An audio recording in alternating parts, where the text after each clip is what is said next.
Assalamualaikum warahmatullahi wabarakatuh. Nama saya Muhammad dengan 23151080. Di sini saya akan menjelaskan tentang dari review jurnal analisis kinerja keuangan dari PT Kereta Api Indonesia dalam jangka tahun 2020 sampai 2021. Makalah ini membahas tentang analisis kinerja keuangan PT Kereta Api Indonesia Persero tahun 2020. Analisis ini dilakukan dengan menggunakan rasio likuiditas, yaitu rasio cepat dan rasio kas. Rasio likuiditas merupakan ukuran kemampuan perusahaan untuk kewajiban jangka pendeknya.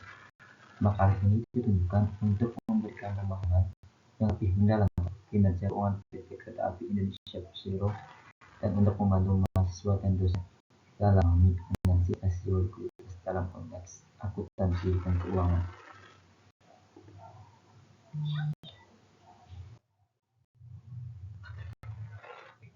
Kita bisa tahu dulu latar belakang dari Kereta Api Indonesia.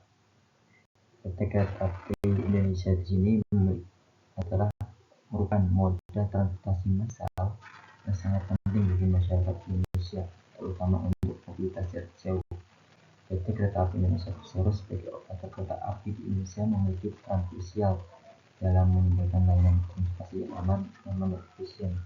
Bisa diketahui juga PT Kereta Api Indonesia ini adalah salah satu usaha BUMN yang bergerak di moda transportasi.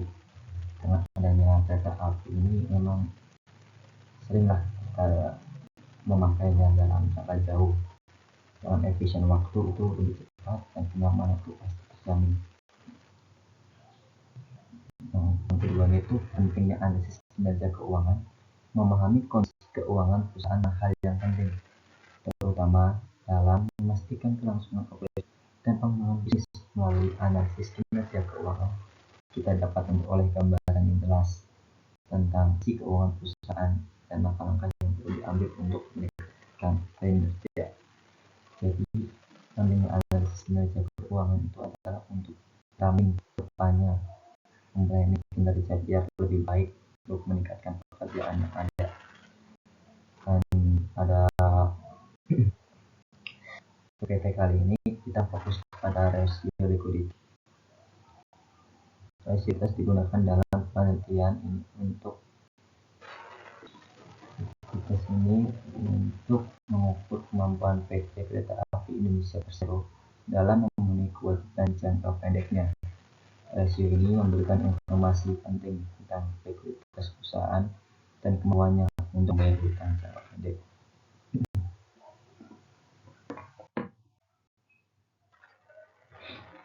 Tinjauan teoritis. Ini ada 4 poin dalam tinjauan teoritis. Yang pertama adalah kinerja keuangan. Kinerja keuangan mengacu pada hasil usaha perusahaan dalam periode tertentu. Dalam masalah pada jurnal kali ini saya mengambil dari periode 2020 sampai 2021 yang diukur berdasarkan data laporan keuangan perusahaan dalam mencapai tujuannya dan memaksimalkan profitabilitas. Yang poin kedua adalah laporan keuangan. Laporan keuangan adalah dokumen resmi yang berisi informasi tentang posisi keuangan, kinerja keuangan, dan arus kas perusahaan. Ini merupakan sumber utama data untuk analisis keuangan. Jadi laporan keuangan itu sangat penting dalam membuat analisis kinerja keuangan, yaitu kas perusahaan yang masuk. Yang penting adalah analisis laporan keuangan. Analisis laporan keuangan merupakan proses evaluasi laporan keuangan untuk memperoleh pemahaman tentang kondisi keuangan perusahaan. Ini meliputi analisis rasio, tren, dan perbandingan dengan perusahaan lain. Jadi dalam laporan ini kita mengaitkan dengan tren yang ada pada masanya, seperti PT Kereta Api Indonesia itu sering pas mudik gitu kan, trennya kan naik gitu. Dan ada kompetitor lain seperti mungkin dalam moda transportasi seperti bis dan yang lain. Poin keempat adalah rasio likuiditas. Rasio likuiditas mengukur kemampuan perusahaan untuk memenuhi kewajiban jangka pendeknya dengan aset yang likuid. Rasio ini penting untuk menilai kemampuan perusahaan untuk membayar hutang lancarnya.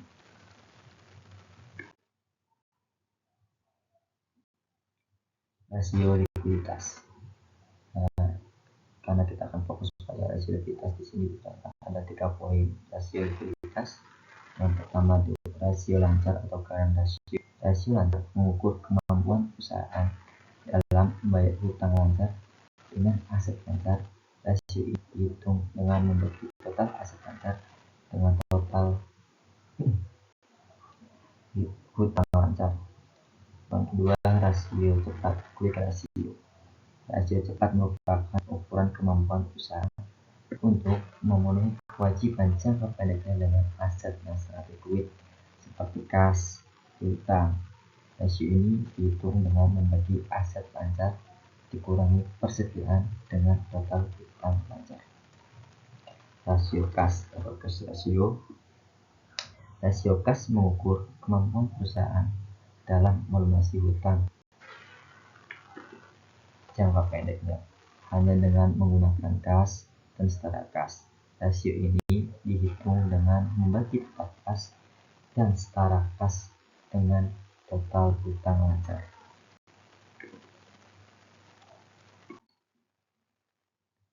Dan saya di sini dalam membuat makalah saya menggunakan metode pendapatan deskriptif.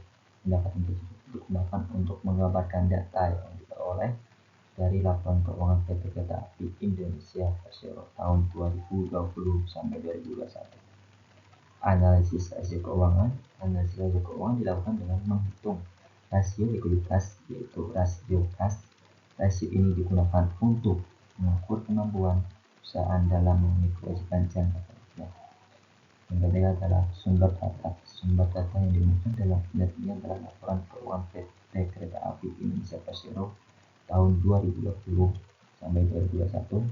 Laporan keuangan ini diperoleh dari situs resmi perusahaan. Hasil dan pembahasan. Bisa dilihat rasionya. Untuk hasil dan pembahasan untuk tahun 2020 bisa dilihat rasio lancar atau current ratio. Dari hasil perhitungan di atas menunjukkan bahwa PT Kereta Api Indonesia Persero pada tahun 2020 sampai 2021 kinerja keuangan diketahui dari rasio likuiditas dihitung dengan current ratio yang memiliki kinerja yang baik terjadi pada tahun 2021, yaitu sebesar 1,02 dapat diinterpretasikan bila setiap satu likuiditas jangka pendek dijamin dengan aset lancar sebesar Rp 1,2, sedangkan yang memiliki kinerja kurang baik terjadi pada tahun 2020 yaitu sebesar 1,01. Hal ini dikarenakan total utang lancar pada tahun 2020 lebih besar daripada jumlah aktif lancar. Bisa diketahui bahwa di tahun 2020-2021 itu zaman COVID, jadi mungkin untuk kelancaran rasionya agak tersendat karena tren yang masih COVID tersebut. Dan bisa yang kedua itu rasio cepat atau quick ratio. Dari hasil perhitungan di atas menunjukkan bahwa PT Kereta Api Indonesia Persero pada tahun 2020 sampai 2021 kinerja keuangan diketahui dari rasio likuiditas dihitung dengan quick ratio terlihat kurang sehat karena pada tahun 2020 sampai 2021 perusahaan PT KAI Persero memiliki quick ratio 1 atau kurang 100% pada tahun 2021, memiliki kinerja yang lebih baik daripada tahun 2020 yakni 0,9 yang mendekati 100%. Hal ini dikarenakan total aktif lancar dan persediaan tahun 2021 lebih besar dibanding dengan tahun 2020. Dengan begitu menunjukkan bahwa kinerja perusahaan tahun 2021 lebih baik dibandingkan dengan tahun 2020. Dan yang ketiga itu rasio kas atau cash ratio. Bisa dilihat juga di sini dari hasil perhitungan di atas menunjukkan bahwa PT Kereta Api Indonesia Persero pada tahun 2020 sampai 2021 kinerja keuangan diketahui dari rasio likuiditas dihitung dengan cash ratio. Terlihat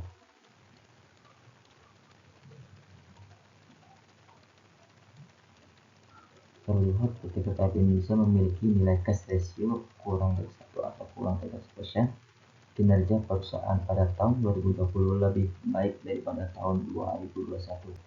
Hal ini disebabkan karena jumlah kas dan setara kas tahun 2020 lebih besar daripada tahun 2021. Dengan begitu menunjukkan bahwa perusahaan belum bisa membayar utang dalam jangka waktu yang pendek dalam 1 tahun.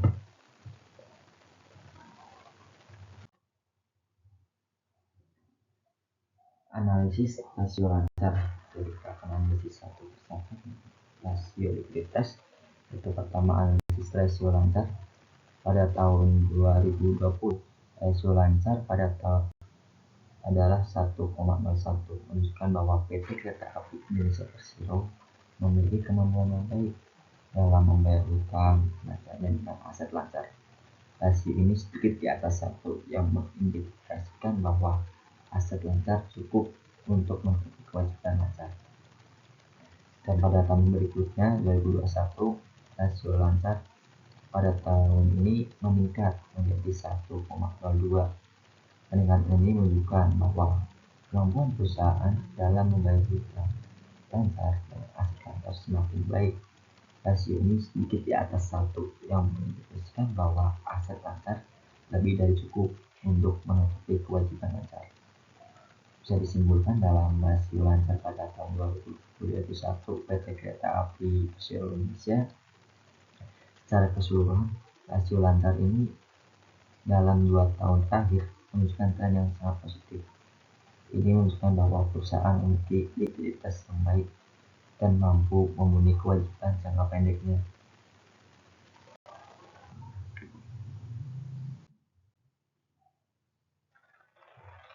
Analisis rasio cepat.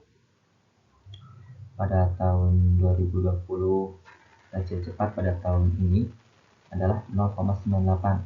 Rasio ini sedikit di bawah 1 yang mengindikasikan bahwa aset yang sangat likuid mungkin tidak sepenuhnya menutupi kewajiban lancar. Tahun 2021 dan pada tahun berikutnya rasio cepat meningkat menjadi 0,99. Peningkatan ini menunjukkan bahwa perusahaan memiliki lebih banyak aset likuid untuk membayar hutang lancarnya meskipun masih di bawah 1. Peningkatan ini menunjukkan tren positif dalam hal likuiditas.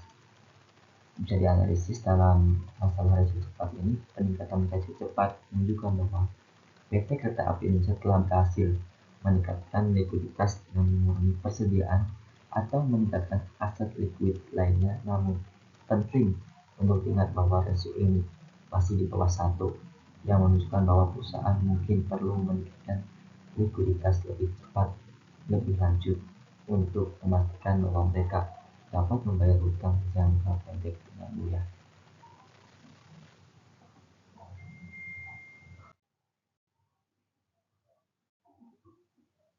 Dan poin yang ketiga itu ada analisis rasio kas pada PT Kereta Api Persero Indonesia pada tahun 2020. Rasio kas ini memiliki 0,97. Rasio ini menunjukkan bahwa PT Kereta Api Indonesia Persero memiliki kemampuan yang terbatas untuk membayar hutang lancar hanya dengan menggunakan kas dan setara kas. Berikutnya tahun 2021 rasio kas pada tahun 2021 sedikit meningkat menjadi 0,98. Peningkatan ini menunjukkan bahwa perusahaan memiliki lebih banyak kas dan setara kas untuk membayar hutang lancarnya meskipun masih terbatas.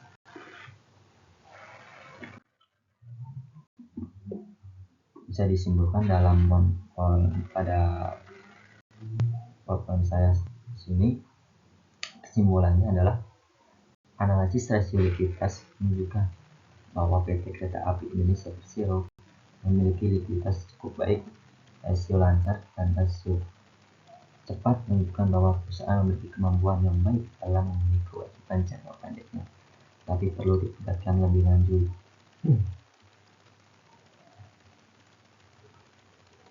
Diketahui juga dari rasio likuiditas dihitung dengan rasio kinerja keuangan PT Kereta Api Indonesia terlihat kurang baik karena pada tahun 2021 perusahaan PT Kereta Api Indonesia memiliki kinerja yang lebih baik daripada tahun 2020. Dan saran dari jurnal kali ini, perusahaan disarankan untuk terus meningkatkan likuiditasnya dengan berbagai cara seperti meningkatkan pengelolaan kas, mengurangi persediaan, dan meningkatkan efisiensi operasional. Peningkatan likuiditas akan memberikan ketahanan lebih baik bagi perusahaan dalam menghadapi risiko keuangan dan meningkatkan kepercayaan investor. Jadi bisa disimpulkan bahwa rasio likuiditas ini sangat penting bagi sebuah perusahaan karena ketahanan yang lebih baik perusahaan dari risiko adanya mungkin slack dari keuangannya, dan ini juga bisa menumbuhkan kepercayaan investor-investor seperti itu. Terima kasih, mungkin hanya itu saja yang bisa saya sampaikan, kurang lebihnya saya mohon maaf. Wabillahi taufiq wal hidayah. Wassalamualaikum warahmatullahi wabarakatuh.